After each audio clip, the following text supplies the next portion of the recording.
Bonne journée mes frères et sœurs, que le Seigneur vous envoie sa grâce, ses bienfaits en cette journée. Ce Moïse qu'ils avaient renié en disant qui t'a établi chef et juge, c'est lui que Dieu a envoyé comme chef et libérateur avec l'aide de l'ange qui lui était apparu dans le buisson. Ce Moïse, je lisais le verset 35 du chapitre 7 des Actes, ce Moïse, ce pronom démonstratif est quand même étonnant quand on y réfléchit. Pourquoi cette précision de ce Moïse? D'autant plus que si vous lisez les versets 35 à 38, vous allez voir que tous ces versets sont introduits par un pronom démonstratif. Dans l'original, il y en a même deux, hein, mais qui se traduisent par ce, par ces, enfin voilà, ce, c'est apostrophe, etc. Ce Moïse. Ce Moïse. Pourquoi est-ce qu'Étienne précise cela dans ce discours?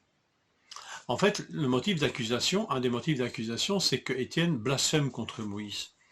Et la réponse ici, elle est quand même cinglante. Ce Moïse que vous m'accusez de blasphémer, contre lequel vous m'accusez de blasphème, en fait, ce Moïse n'existe pas. Moi, je vous parle du Moïse de l'Écriture. Ce Moïse-là, oui, oui, bien sûr. Je crois en son ministère, j'écoute ses paroles et je respecte ses paroles. Mais ce Moïse-là, mais celui que vous avez presque inventé, que vous avez revisité, ce Moïse que vous idéalisez, que vous mettez au-dessus de tout, que vous prétendez servir comme vos ancêtres lui ont obéi, ce Moïse n'existe pas. La seule réaction que les Écritures nous donnent du peuple vers Moïse, ce sont des réactions de révolte et d'insoumission permanente. Nos ancêtres, dit Étienne, n'ont jamais obéi à Moïse, et ce dès le début. Ce Moïse-là, il n'a jamais été suivi par le peuple, c'est Dieu qui a dû affermir son ministère.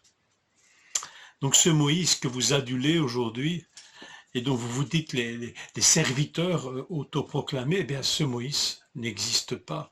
Il est une invention de votre part, ou en tous les cas, une altération de la réalité de votre part.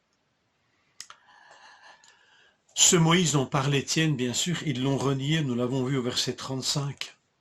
Comme ils en ont renié un autre, nous retrouvons ce verbe renier dans le livre des Actes 2 fois avant, dans le chapitre 3. Et Jésus, que vous avez livré et renié, prêche Pierre, au peuple. Et il continue, vous avez renié le saint et le juste. Ce Moïse que vous avez renié, tout comme ce Jésus que vous avez renié. Parce que de Jésus aussi, il est question, bien sûr, dans les actes, mais de ce Jésus, avec ce démonstratif devant. On trouve ça dans le livre des Actes, au chapitre 1, verset 11, ça ce sont les anges positivement qui disent aux apôtres, mais ce Jésus que vous avez vu remonter auprès du Père, il reviendra de la même manière, ce Jésus. Chapitre 2, verset 32, c'est ce Jésus que Dieu a ressuscité quand Pierre prêche l'évangile.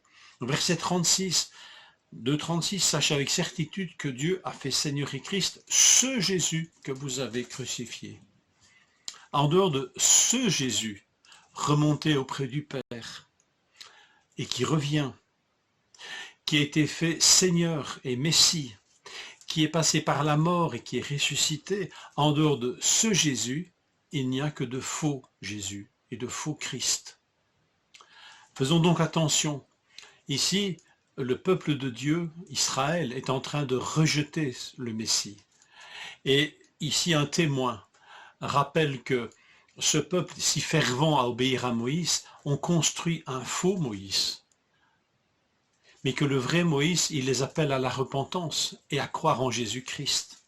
Prenons garde, nous aussi, de construire un faux Christ, un Christ à notre mesure, à notre convenance, un Jésus convenable, qui n'est plus mort ni ressuscité, qui n'est plus remonté auprès du Père, qui ne règne pas, qui ne revient pas. Est-ce possible de construire un tel Jésus? Mais bien sûr, on en entend tout plein aujourd'hui, on en lit plein les livres. Un Jésus qui n'est pas vraiment le Messie. qui est une légende. Enfin bref, voilà, c'est Jésus. CES n'existe pas.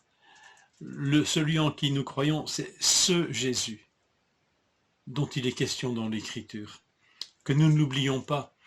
Le drame ici du peuple de Dieu qui est endurci dans ces fausses images, même de personnages bibliques, même d'enseignements bibliques, des fausses constructions. Que nous ne nous éloignons pas du témoignage du Père qui rend à son Fils. Celui-ci est mon Fils bien-aimé en qui j'ai mis toute mon affection. Témoignage de l'Esprit qui glorifie le Fils. Témoignage des apôtres qui nous témoignent qu'il est bien mort et ressuscité et qu'il revient.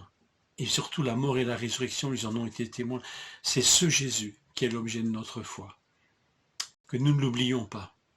Que nous n'oublions pas ce petit pronom démonstratif si lourd de conséquences.